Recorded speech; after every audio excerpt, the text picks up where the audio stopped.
John Terlazzo is a wonderful retreat leader, educator, instructor, and poet and musician. The more you are afraid of the poor, the more you steal from them. Does this make sense? You tell 18,000 lies on your knees every night just to get people to like you. And then you slaughter the Persians again and again for no reason save that it puts coins in your coffers. Every morning, long before dawn, the lovers come, and they leave great urns of kindness, the milk of kindness, there at your unforgiving gate. They offer such sweetness, but you don't come forth. You don't seem at all interested in such milk or wisdom. What can I do except sigh, how I love you? But go ahead, open that door, though you will be eaten alive.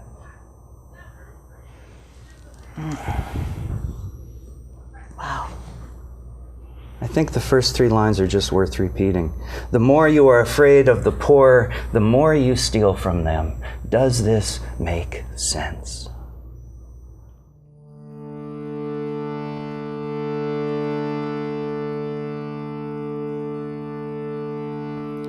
When the minstrels with their fifes and their strings and their pipes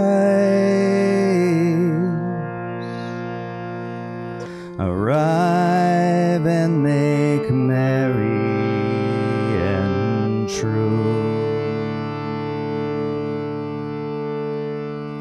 makes no difference how fair their song can't compare to the whisper of one such as you. Oh, how sweetly you found me, how deeply you bound me to your heart with a tether of dew. By the shutters blown open, by the rain softly spoken, I gazed on one such as you. Your eyes deep at midnight, your white shoulders by lamplight, the finest heart ever I knew. It's a mortal's confession. In this life there's no blessing like the kiss of one such as you. When the next world is nigh, some portal in the sky opens and the soul dances through.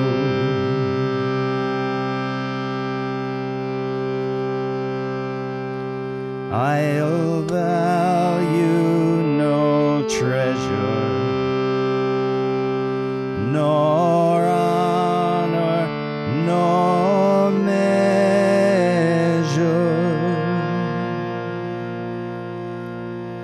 save the love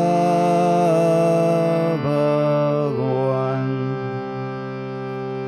such as you.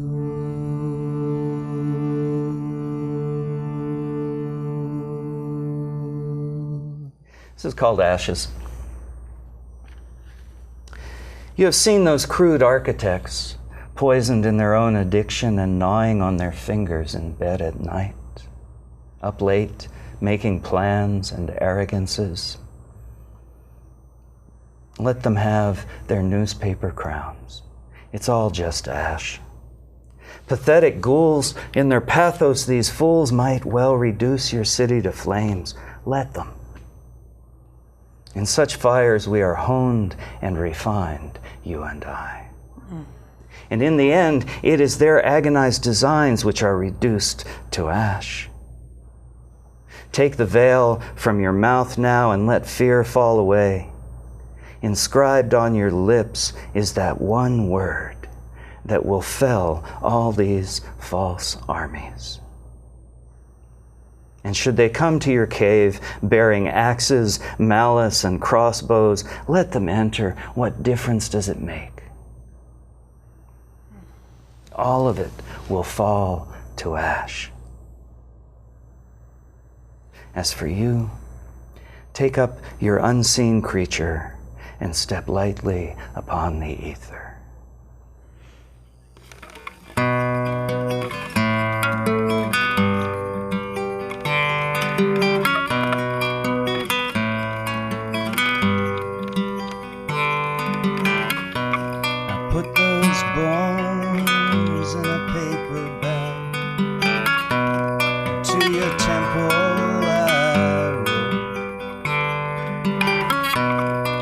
At the door, I've seen this kind of mourner before.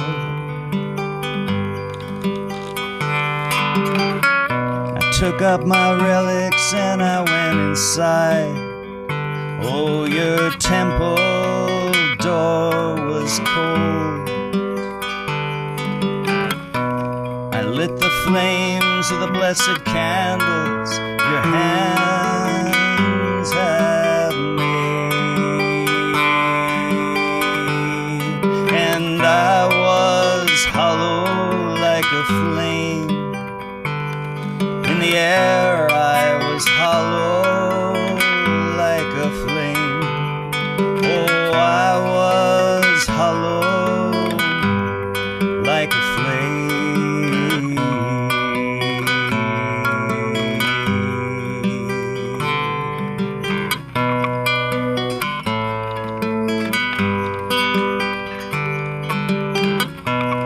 Drove up north in your Cadillac, the mercury read 40 below. With my wretched skates I fell through the frozen skin of the lake, and I was hollow like a reed. In the ice I was hollow like a reed. Oh, I was hollow like a reed.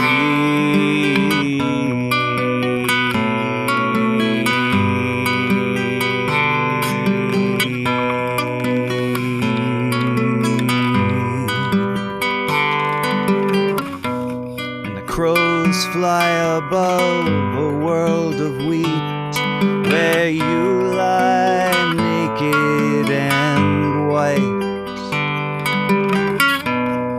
One by one they descend, you crack their skulls on the night. And I was hollow like a bird. In the air I was hollow like the bones of a bird. Oh, I was hollow like a bird.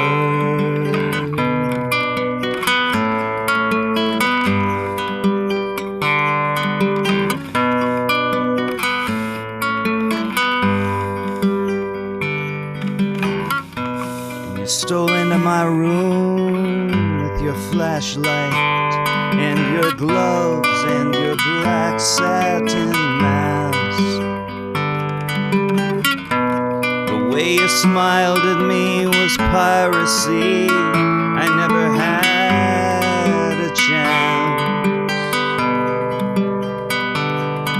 But even with those fingertips of leather, you left your prints all over me. You stole the bones from the paper bag, and then you stole away. Oh, is there no honor among thieves? Is there no honor among thieves? Is there no honor among thieves? Oh, is there no honor among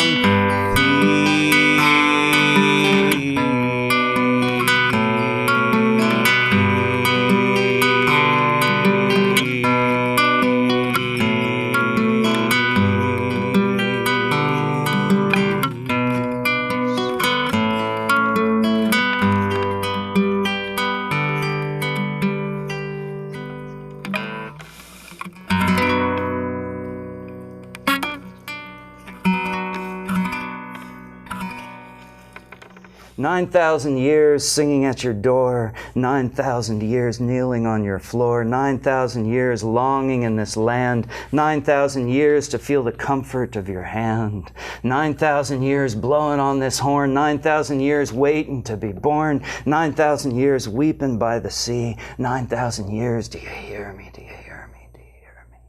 I stumbled on the house of my beloved. My chariot shattered and torn. There's nothing in this world left to covet. Show yourself to me. I'm at your door.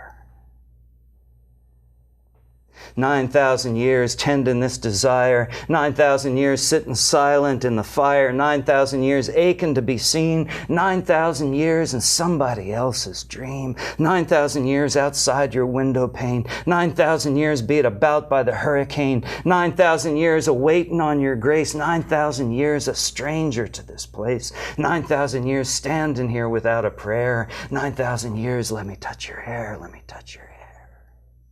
I stumbled on the house of my beloved, my chariot shattered and torn. There's nothing in this world left to covet. Show yourself to me, I'm the one on fire outside your door. 9,000 years kneeling on the road, 9,000 years trying to break the old code, 9,000 years without a clue or a trace, 9,000 years the memory of your face, 9,000 years humor in this beast, 9,000 years of hunger at the feast, 9,000 years crying for water at the well, 9,000 years selling souvenirs of hell. I stumbled on the house of my beloved, my chariot shattered and torn. There's nothing in this world left to covet. Show yourself to me, I'm the one without a head on fire outside your door. 9,000 years of longing for your kiss, 9,000 years of this and this and this and this and this, 9,000 years of witnessing the breath, 9,000 years of life after death after life after death after, 9,000 years of burning on this pyre, 9,000 years of suffering all these killers and liars, 9,000 years of driving out these chains, 9,000 years of chanting your name, chanting your name, chanting your name, chanting your name, chanting your name, chanting. I'm here with the incomparable John Terlazzo. Now, I had one person come in today and say, I've been working with John Terlazzo and seeing him perform since 1969. So if you have been anywhere in New York at some point in time, you've encountered this man's incredible music, his incredible artwork, his teaching, his writing workshops, his poetry. So I had to get the man behind what has become a York institution of creativity so that I could learn a little bit about his very interesting process. So, John, you have an approach to your entire creative realm that's very different than a lot of the artists that have come on here, in that it seems like there's almost a spiritual wellspring behind everything, and then the music, the art, the poetry sort of all spills over from that. What would you say is, if someone asked you to describe sort of the heart behind the artistic expression that comes out, how would you describe that? What would you tell them? I guess the first thing that I would say is that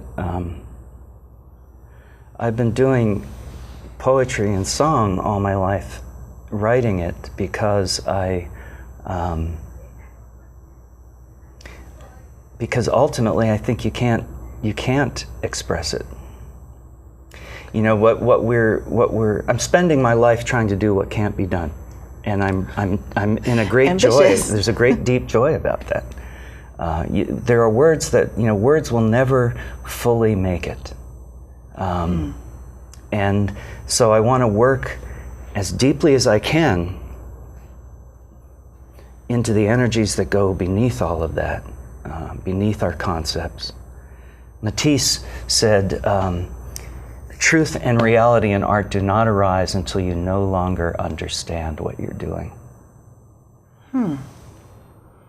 So for someone who's such a craftsperson who has to marry the words with music, and very specifically play very exact instruments, research from different cultures. So how do you let those details go and get to what's underneath that?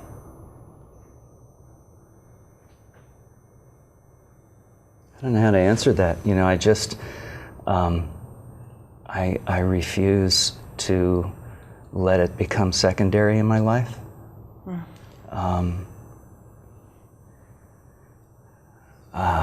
I don't drink any alcohol, I don't take any drugs, but I'm drunk on this all the time.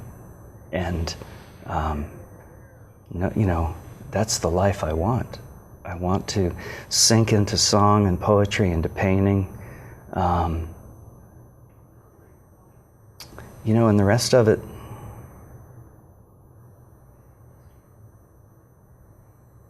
well. So where did the teaching come from for you? Because does it ever take you out of the personal journey to then have to adjust yourself to the pace of other writers, to sense the needs of these other musicians and writers that you're teaching and training? Because I know your writing retreats and your workshops are a huge part of what you do, but that seems so not part of the personal journey and the personal growth, but having to become a servant, so to speak, of someone else's process. Yeah. Well, I know you meant well when you said something about me being an institution, but I'm very allergic to institutions. So I hope to God I'm not that. I hope that never happens. But the teaching came about because I was writing songs and performing with various incarnations of this band that I have, Voices in the Hall, for many years. And people would come to the concerts and they would say, you should teach something. You should teach some workshop. And gradually it occurred to me that maybe there was something useful there that I could do, that I could say from a pretty unique perspective, which is I started meditating when I was 17, was initiated, and have been doing that ever since then. And initiated into? This is, initially it was transcendental meditation. Long story, but short. There were many of my parents' friends who were saying, anybody that looks like that and listens to the Beatles that much, you get nervous, be afraid, drugs, And the reality was George Harrison specifically, all the Beatles, but really George Harrison said, I took LSD and it opened some doors, but it didn't open the real doors. And I want to open the real doors. And that hit me very strongly when I was a kid. And so I started doing transcendental meditation. And then from there, when I was living in New York City, I was about 25, and I started doing Zen meditation through a Zendo there, a Japanese Roshi. Wow.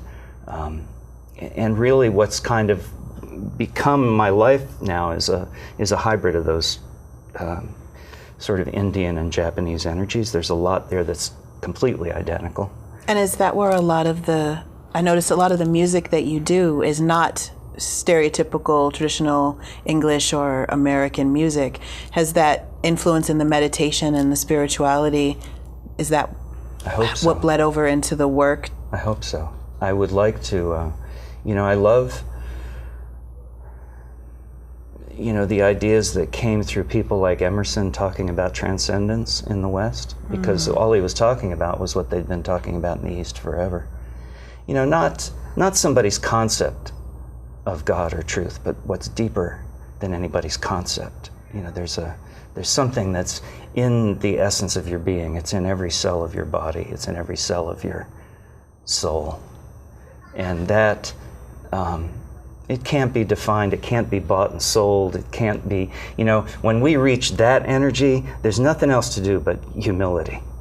And then beg to create. I think. That's my feeling. That's my opinion, for what it's worth. Anything else in this life is a waste of time. To me, I want to contact the essence. So I aspire to art.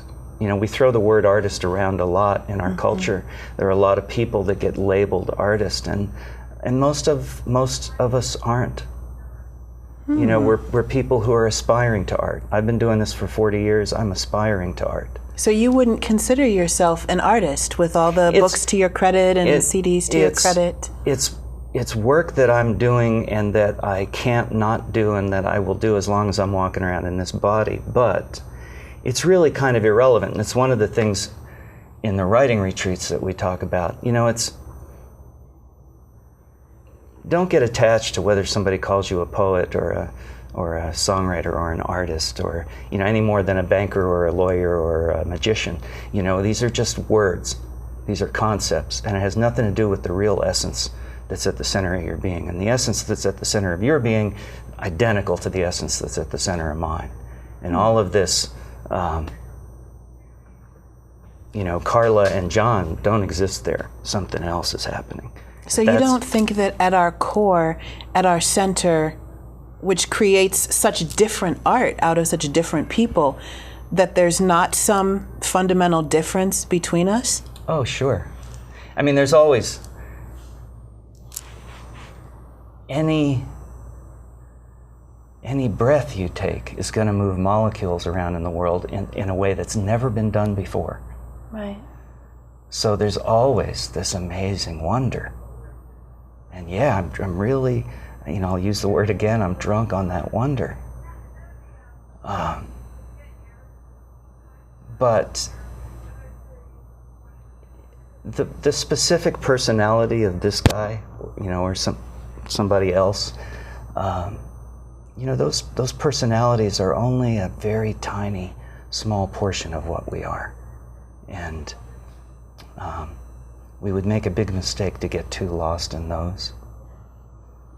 I've noticed a number of times Bob Dylan, people will talk to him and they'll say, when you talk about Bob Dylan, it's like you're talking about somebody else. And he says, yeah, I am. It's Bob Dylan. He's not Bob Dylan. He's something else. So how do you use the poetry that you write? Since you talk about this in these workshops, how do you connect that to creating poetry, something very intimately personal, something totally different from everything else, something related usually to our very specific individual experiences in this earth, in this time, in this now? How can we use our poetry to connect to something so much bigger than ourselves? Yeah. We approach writing in the same way that we would approach sitting meditation, which is without expectations, without judgments. Now, that's not to say that we never hone the craft of our writing. Right. We do that, but in the writing retreats, in the workshops, I sort of lead people into a kind of practice that is very similar to sitting meditation, only it involves writing. And when we do that, we're begging energies to come through us, and we're opening to those energies and letting them arise however they want to. The intellect is a very good thing, but it is only, again, a small part of us. And if we let the intellect run the show, we make big mistakes. And our whole culture is, you can see a lot of that big mistake happening in our culture, because we're running our culture from a place of ego and material. So what stuff. could we do as a culture that would help us be more in touch with the art and more in touch with being able to create better art? What is it about what America today is doing that's making art so hard to create? I think one very important part of this is that every spiritual tradition, as well as every philosophical tradition that I've looked at, and I'm not going to pretend that I've looked at everything in the world, Sure. but everything that I've touched, that I've looked at, that's held some truth in it, something absolutely essential that's right at the center of it, begins with saying, you must confront your ego. You must put your ego in its proper place. Every spiritual tradition has told us that right from the start. And True. we live in a culture now where most of Christianity doesn't even know that Jesus said that. Die before you die. Die before you die. And so much of our concept of modern Christianity even is very materially based.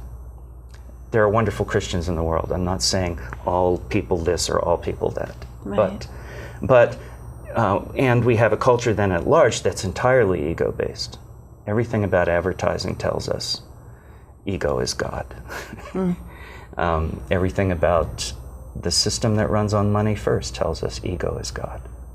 So that's the first thing, is to be able to move outside of that influence, to recognize what its place is in your life, and then to, sort of, I joke about this, but you kind of want to put it up in the attic, and you bring it, donuts from time to time, and you give it some games to play, and you tell it it's okay, but you're not going to run this show for me. Okay. So that's a part of what we do there, and approaching it from that angle. It's very interesting to see how in these retreats people get together for a weekend, how quickly community arises in a very big way. Sure.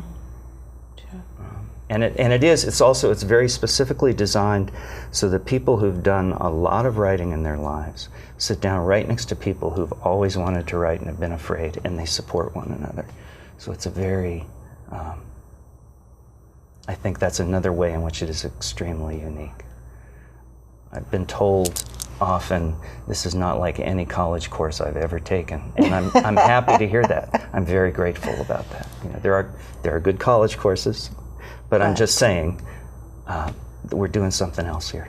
So how do you reconcile being an artist or a seeker who aspires to art, but then still needing to be sustainable so that you can continue to write and offer retreats and do what you do? I mean, that balance, a lot of the artists on the show talk about struggling with. They just want to create. Yeah. They don't want to be salespeople and Facebook social media gurus and accountants and business people, but without it, it's hard to print books and CDs and buy instruments and restring them and get paint. If America was smart, it would support its artists in a very big way. It would put that very much in the forefront. There's a great deal of truth in somebody like Walt Whitman that most of our culture now can't even begin to understand and rarely sees. Most people don't know who Walt Whitman is. So, it's not easy, and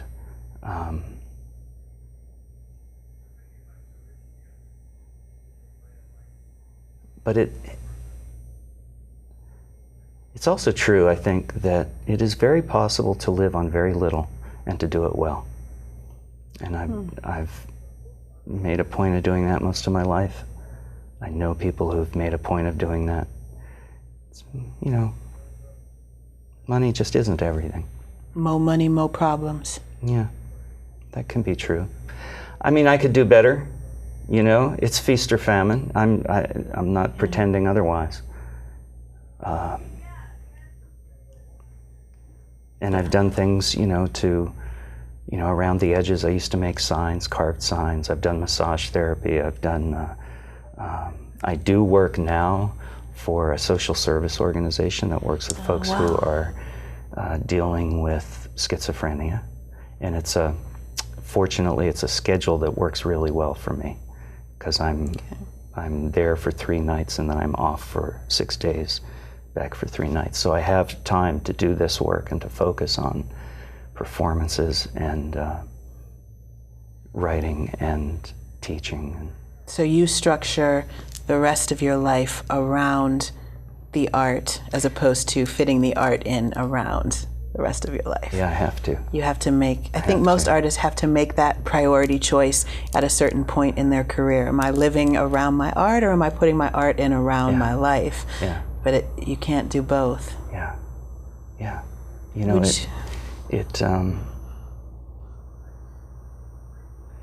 people now are working longer hours and for less pay per hour than they were in the 1950s. True. And people then had actually more leisure time. And we always think that that's not, we think it's the opposite, but it's not. And so you have to make a choice. You know, are you gonna, maybe this is the thing about serving 2 masters, I don't know. You know, are you gonna be enslaved by the system, or are you gonna find some way to open the chest and open the chest and open the chest some more and keep begging for these energies to arise?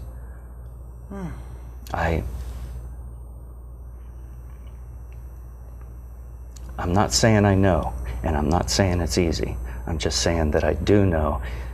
If you want this stuff to arise, you got to go begging for it in every moment. A kind of a rebirth.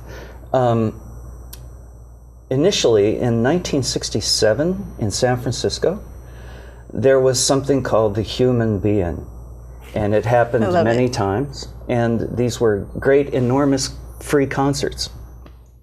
We've decided to have a be-in again at Kiwanis Lake, September 22nd. There will be 6 bands playing. So that's September 22nd. September 22nd. It's at Kiwanis Lake from noon to 6:30. It's all free. There will be food available there from, I think, 2 different vendors. One of which is the Healthy World Cafe, which is you pay what you want.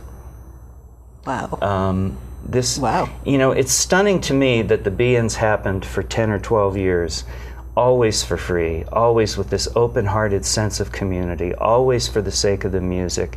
And not once in that time did one person, not even one person, say, how can I use this to my advantage? How can I profit off of this? How can I exploit the people that are here? It wasn't about that. It wasn't about that.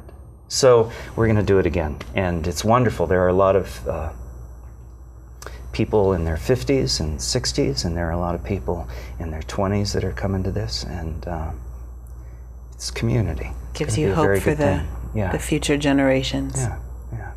Well, thank you for coming on the show and sharing your energy with us. Thank you. And people that want to find out more about the upcoming CD, Barbarian Hymns, and that want to know more about the retreats and where they can read and find more poetry can all go to johnterlazzo.com. That's right.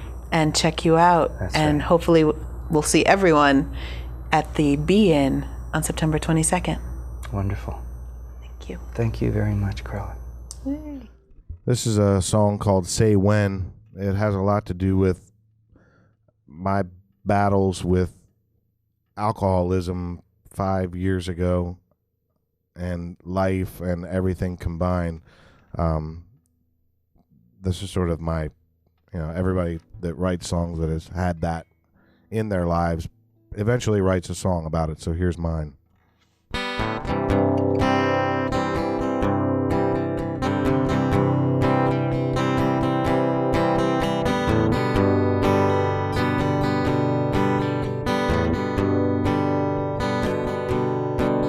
My life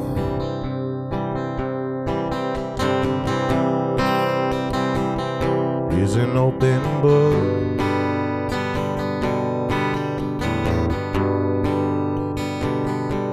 You wanna read me?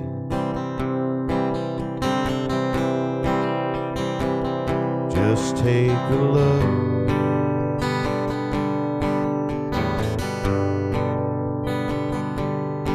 All the roads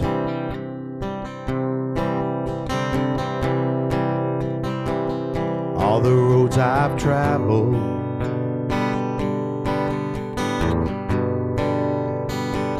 some got me down,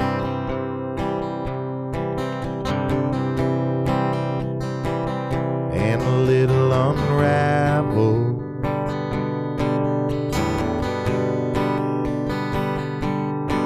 I've been down some roads that I'll never go down again.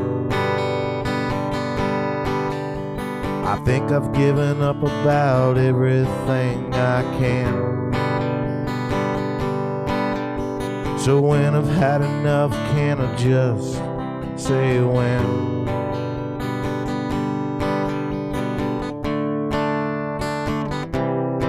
Say when.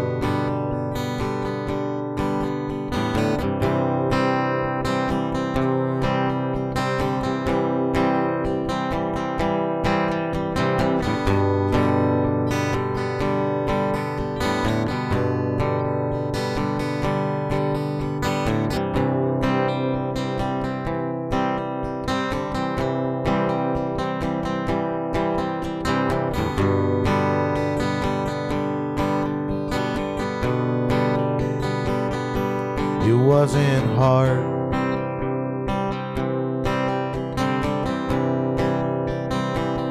Giving up the drinking.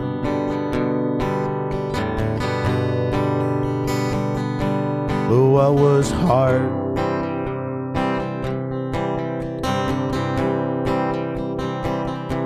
was giving up thinking.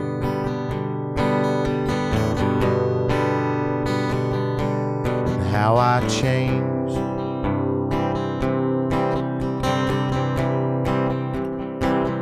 Oh, for the better.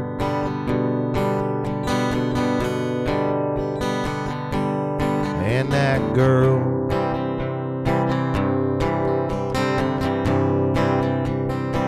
well, I can't forget her.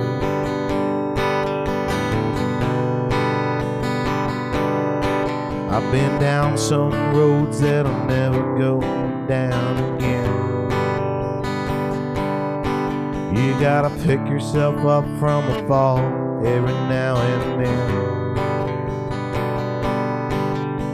And when I've had enough, can I just say when?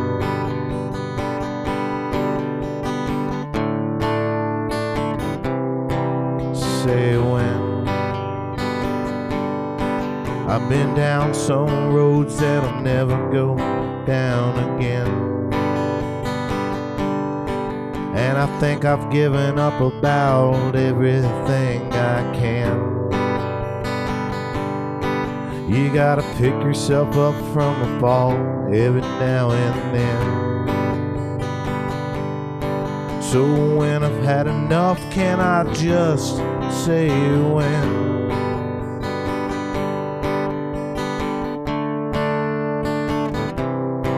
Say when.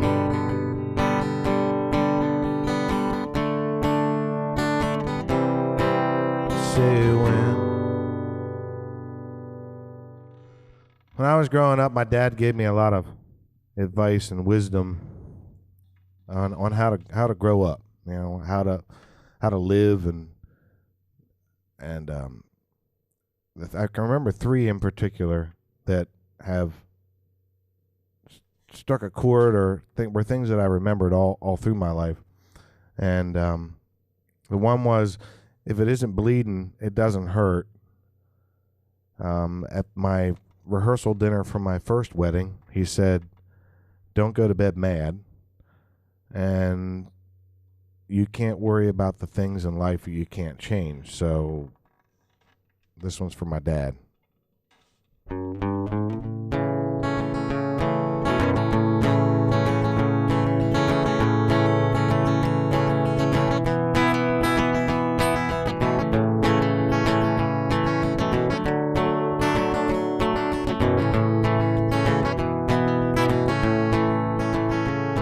My mama had a baby boy when she was 17.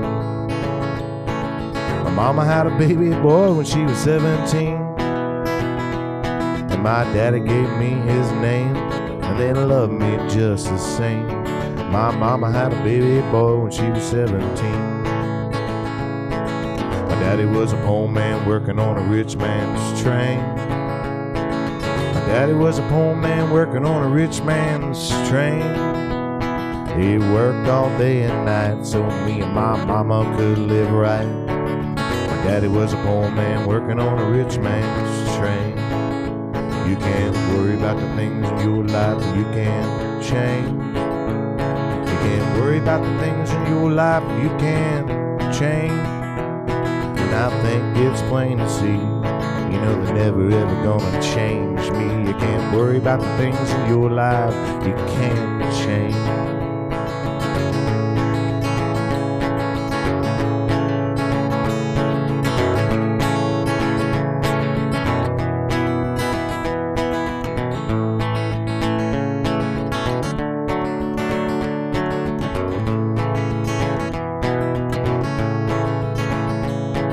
When I was a boy, I wore a lot of people's hand-me-down jeans. When I was a boy, I wore a lot of people's hand-me-down jeans. But God bless my mom and dad, we did the best with what we had. When I was a boy, I wore a lot of people's hand-me-down jeans. It took me 27 years to pay off my student loan. It took me 27 years to pay off my student loan. 'Cause every Friday on my payday, I'd kiss it all away. It took me 27 years to pay off that student loan. You can't worry about the things in your life that you can't change. You can't worry about the things in your life that you can't change. And I think it's plain to see, you know they're never ever gonna change me. You can't worry about the things in your life you can't change.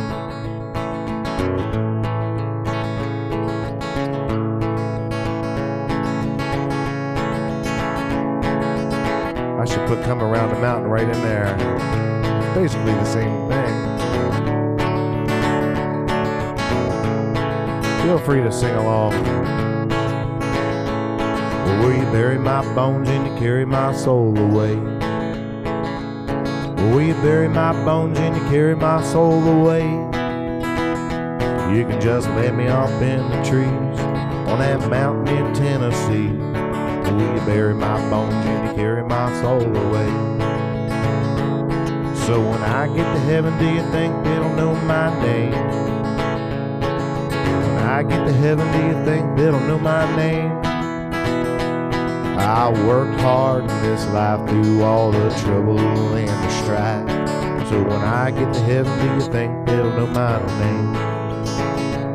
You can't worry about the things in your life that you can't change. Can't worry about the things in your life you can't change. And I think it's plain to see, you know they're never ever gonna change me. You can't worry about the things in your life you can't change. You can't worry about the things in your life you can't change. Do you remember you saying to me, I will never forget this, I can't believe where you are now and where you were then. Amy, you won't believe the most amazing thing. I wrote my own song for the first time. Will you listen to it and tell me what you think? You know, that seems like yesterday, and here we are all these years later, and you've got your own band. Do I look Let's talk older? about American. you always look good. Does age factor have to factor into my? Well, Let's talk about American Holler. Let's talk about American Holler. American Holler is the current name of the band that, you know, a group of friends that I play with. And it's always, there are some constants. Mr. Scott Platt's been there with me from day one, hosting that open mic and telling me, I really like the way you sound, man. Stick with it. Well, he didn't know that meant we were going to stick together for eternity, but Chad Flayhardy on the upright bass, and that's the three main guys. And then, you know, because a lot of other musicians and drummers play different gigs and availability, I've got 5 or 6 guys for each position if they want, and we can get 7 guys up there to play if you want. It doesn't matter. So American Holler is just a bunch of us American musicians in the area that want to sing some honky-tonk songs 1 minute and some heavy rock another. But my rural radio was me knowing how inexperienced I was, but going to the places where the really great musicians played. Locally. Local. I mean, local is whatever the honky-tonker bar I end up in But the we're not geographic. in California and other right. places that we are talking Right. around this area. Yeah, That's York, what's so Pennsylvania. special about it. I've met some really fantastic musicians, and I'm like, wow, this is as good as anything I'm hearing on any radio station.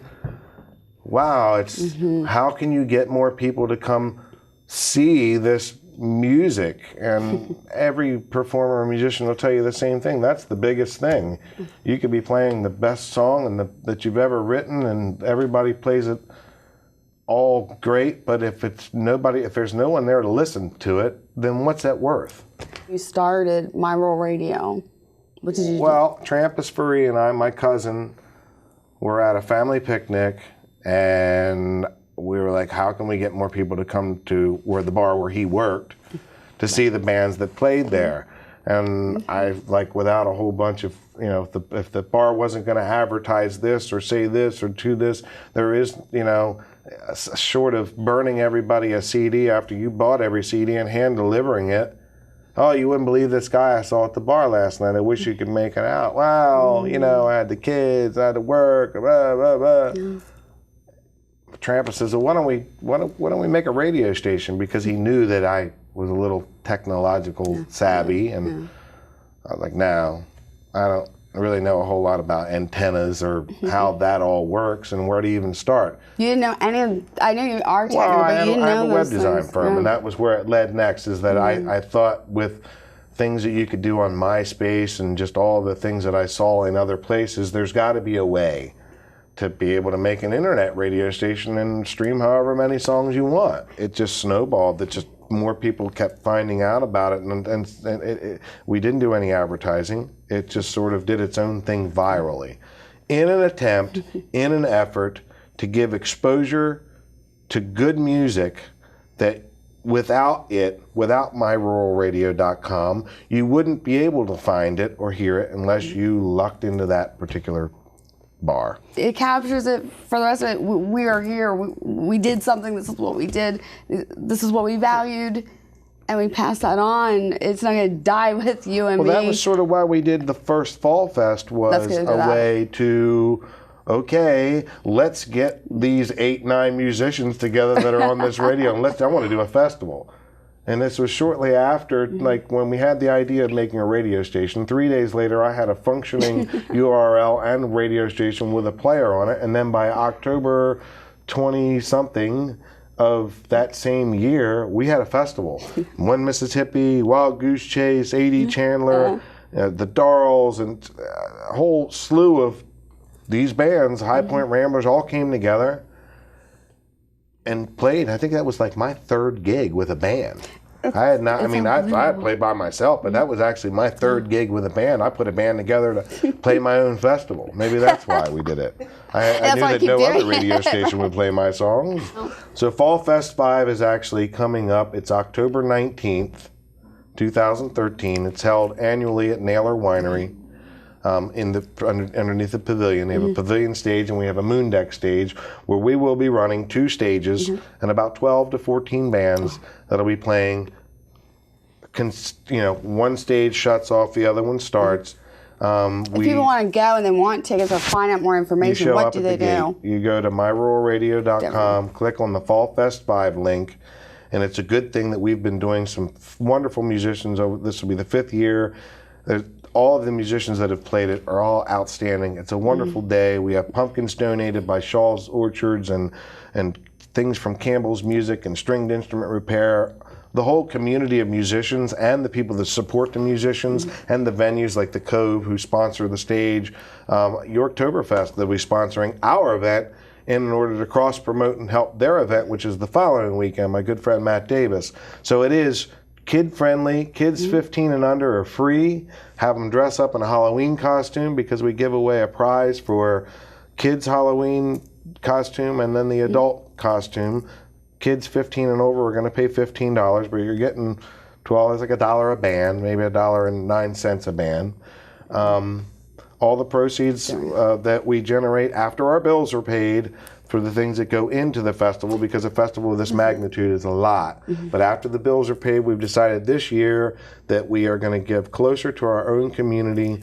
The Eureka Volunteer Fire Department and the Mason-Dixon Human Resources will be beneficiaries to the profits that we make that we can give to a charity to try and give back to the community that sustains our community, that just keeps things going. You're doing good things, Mike. Thank you. Thanks, Amy. The art that you've been enjoying all episode is by watercolor, acrylic, pastel. Pretty much, let's just call him a jack of all artistic trades. But regardless of his medium, Adam Torres is one of the most well-exhibited and incredibly talented artists I've gotten to come across in a long time. Let's find out a little bit more about Adam and how and why he does what he does. Because you are not just an artist. You are the artist, musician, gymnast. Can you still do flips?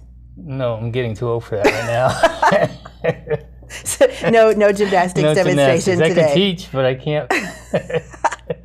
So how exactly did you end up transitioning from cheerleading and tumbling and gymnastics, even trying out for the '80 Olympics? Very impressive. Thank you. And then becoming a painter here in York, Pennsylvania. Well, as a kid, I always painted. Right. And watercolors were always my passion. You were the child prodigy, painting at, was it 6? And then 6? teaching by 13. I mean, Yes. Who's teaching art by 13? I don't know. You. But Like me. What drew you? What drew you to it? What was it about painting at such a young age when, you were athletic and most boys, we think of boys as being all scrappy and outdoors and running around, and you're like, no, painting is the passion that's speaking to me already at this young age. Yes, I was still the scrappy going guy that You just enjoyed took painting painting. breaks. Yeah, I just did everything. Art was always a passion for me for some reason. Colors, looking at nature itself, camp, that's what actually started my painting career, I can say, because Summer camp. Yes, summer camp. Since the age of 7, I was always at camp and painted throughout, was about 16 when last time I was in camp. Wow. As a counselor, So your teaching career, helping other people discover art, has just always been a part of what you've done. Even working with sports and gymnastics, you've always had that teaching aspect. Yes. Does that influence your art at all, being able to show other people how to do it? Yes, it does. It influenced it a lot, actually. I enjoy teaching people that don't know and want to know. Nice. That's the way I look at it. That passion. And, I always appreciate that I'm able to do the things, and I'm blessed with doing the things that I do, so I like to share my blessings with other people. Okay. So that's the way I look at that point of view of life. If I have it, I want to share it. Wow.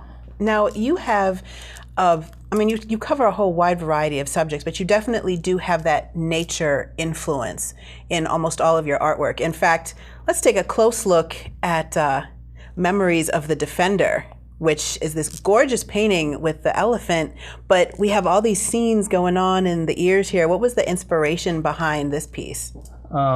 Behind the memories of Defender, the inspiration is that elephants never forget. And I've read some stuff on elephants that they like to going back to where their families die, and elephant graveyards. Elephant graveyards. And recently I just saw an article on Barbara Walters' special where this human took care of these elephants since they were born and everything, and left them go in the wild. When the human person died, they went back. They somehow knew. They knew, and they all went back to that same house. 12 elephants to wow, just to say goodbye. To say goodbye to honor to her, that spirit that raised them. Yes.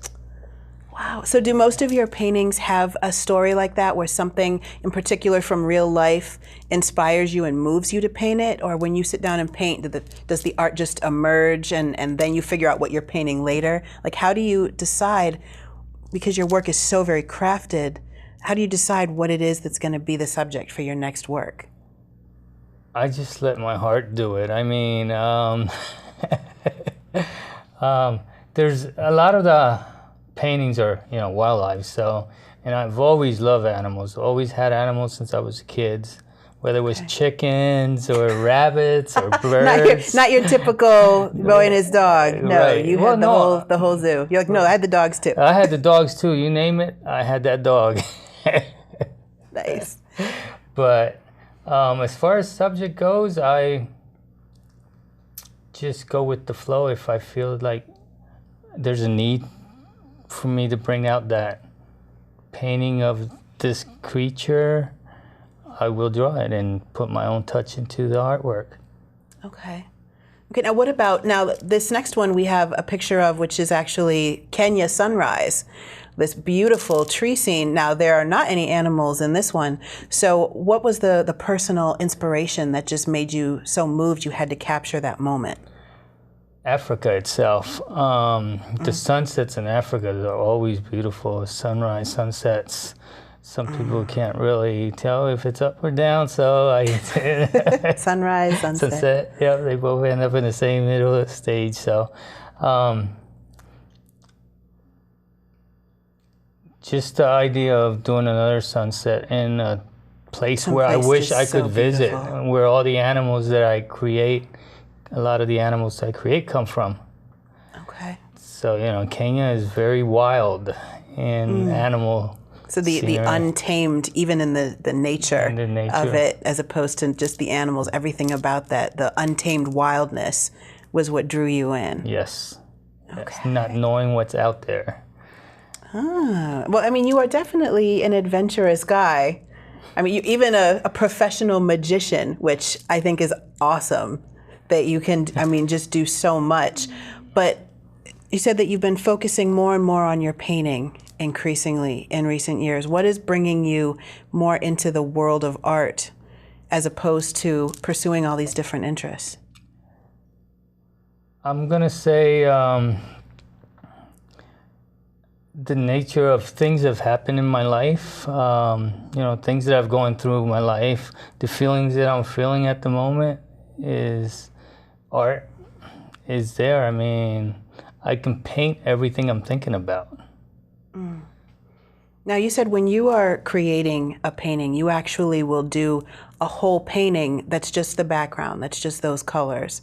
So then you go back and you put in your main subjects, your animals and the trees. How do you keep the perspective and keep the lighting? I mean, just from a purely technical aspect, is it like painting two separate paintings? You can say it is, but I already see the picture before I actually start painting. I just know the procedure of which way to take it. Oh, so the technical aspect comes in. You're able to just keep it all in your head. Right. So when you're working with students and you're teaching them, what do you think are the most important things that you teach an emerging artist when they're learning how to create their own artwork? Paint what you feel. Don't be afraid to conquer. any kind of art, because a lot of people stick to one basic art, whether it's watercolors, trying to copy the style of somebody else because they like that style. I tell them to venture into all different subjects and different... Is that why you mix between acrylics and watercolors? And pastels or pastels. Yes. Just as an artistic challenge. Yes, it does. And the detail, how do you get that fantastic detail? I mean, does that just take hours and hours and hours? That takes lots of hours. Lots of hours, especially when you're using a paintbrush that's hair thin or 2 hair thins. And that's how I get my perspective of, bring that creature to life on a painting. Because I'm actually using one little brush. Wow, with just like a hair or two. To do a hair stroke. And you paint the actual individual hairs and everything. That's what makes your particular figures really pop. That's what gives them that detail and that life, is actually these tiny little details. Exactly. If you take a real good look at my paintings, you can almost feel the hair sticking out of the painting. So that is true. That is true. Wow. So now, where is it that people can find your artwork? I know they can email you at boreroadam@yahoo.com, which is on our screen. But they also can find you exhibiting down at the Nostalgies at the King of Prussia Mall. Nice. Also at Framing Arts in York. Very nice. Very nice. Who helped with these beautiful frames that are on your artwork today. Yes. Which is awesome. Very cool. And people that are interested in learning from you can contact you at that email address. And you do a lot of great work with students and helping artists in the community find their voice, find their style as well, yes? Yes. That is awesome. Adam, thank you so much for coming and talking to us and sharing your beautiful artwork with us. Well, I'm excited to see more. I appreciate the opportunity you gave me here today, so... Anytime. Once again, you have gotten to enjoy, from the comfort of your chairs, another fabulous episode of Culture in Maine. We're here every Thursday at 8 p.m. and Sundays at 3 p.m., plus plenty of days in between. You can find us the easiest by going to wrct.tv. Just go to channel 18, click on Show Profiles, and you can see the Culture in Maine website right there. It's got everything you need Culture in Maine, where you can order the DVDs of your favorite episodes, where you can watch past episodes on YouTube to catch up, where you can find us on Facebook. Make sure to look up Culture in Maine and click like on our Facebook page to get great behind-the-scenes info and find out what our guests are up to. You can even follow us on Twitter and get all the great Culture in Maine info that way. Thank you for joining us on Culture in Maine. Make sure to send us your emails and your suggestions and your show ideas at cultureinmaine@gmail.com. And have a wonderful week. Be blessed, and we'll see you next time right here on the corner of Culture in Maine.